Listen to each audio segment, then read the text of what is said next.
Ya, Assalamualaikum warahmatullahi wabarakatuh. My name is Muhammad Adam Hakimi bin Manzlan. I am the representative of our group to present of our assignment lab 1, which is source selection hybrid solar wind controller using the PLC. So today I will show you how the control system will work of what we understand of the requirement of the assignment.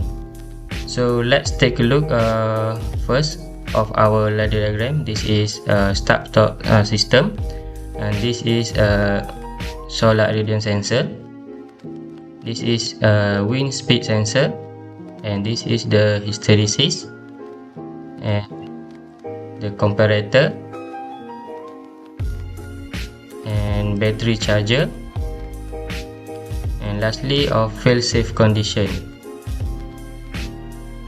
Okay, to simulate this we are using the PLC simulation like this to simulate our program. So before we start, I already set the value here for the solar sensor, which is 27648, which is maximum, and then for wind speed sensor is 2000.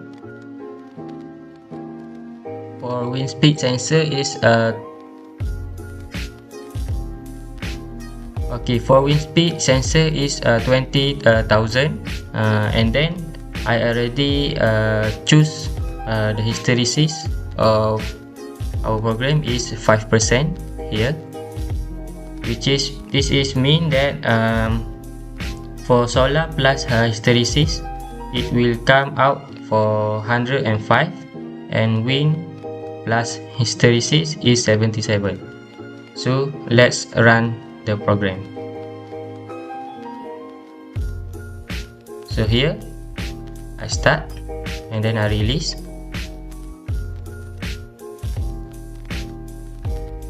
As you can see, our program is now turned on, and it still turned on after I release the start button, because we'll use the release the button, and the program will shut down if only we press the stop button.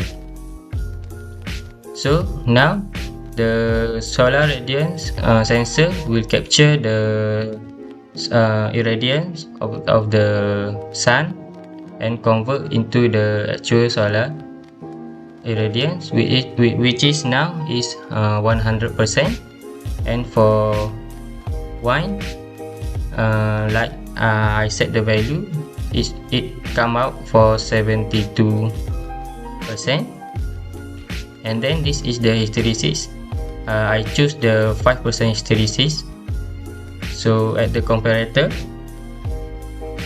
the system will add the actual solar in percent plus the hysteresis 5%. It will come out for 105, and the wind is 77. So now the solar, and now relay 1 will turn on because the solar irradiance is more dominant source than the wind plus the hysteresis.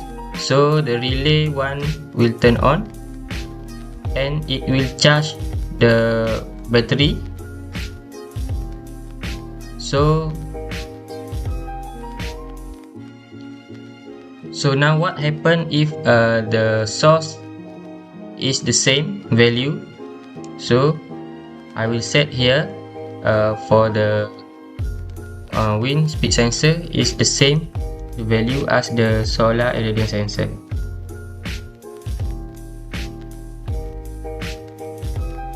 Okay,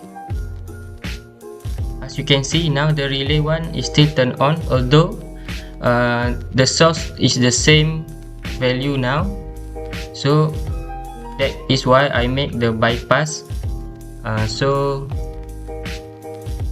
Okay, the reason I make the bypass is whenever the value is the same, so relay 1 is still turned on, because for the first time the solar irradiance is more dominant than the wind speed sensor.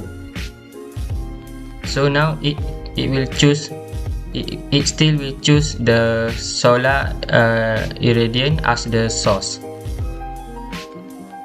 Okay, what if I set the value wind speed sensor is more than solar irradiance sensor? Let's say I put the 20,000. Okay, now you see the solar plus the hysteresis is now 77 and wind plus the hysteresis is 105.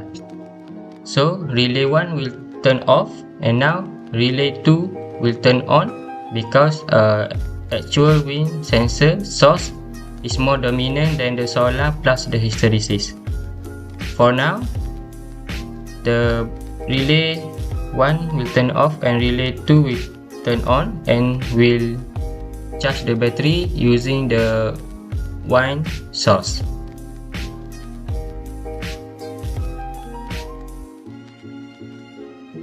Okay, now what happen if both the source is below 5%?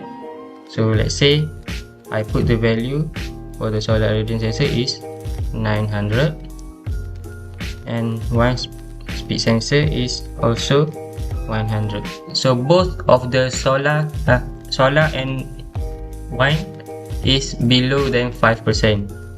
So as you can see, the relay 3 will automatically turn on, and the counter will count down for 10 seconds, and it will trigger the alarm to notify that both of the source, which is solar and wind source, is below than 5%. So right now the relay 1 and relay 2 is turned off and relay 3 will turn on, and that means now the load will using the battery source as the source to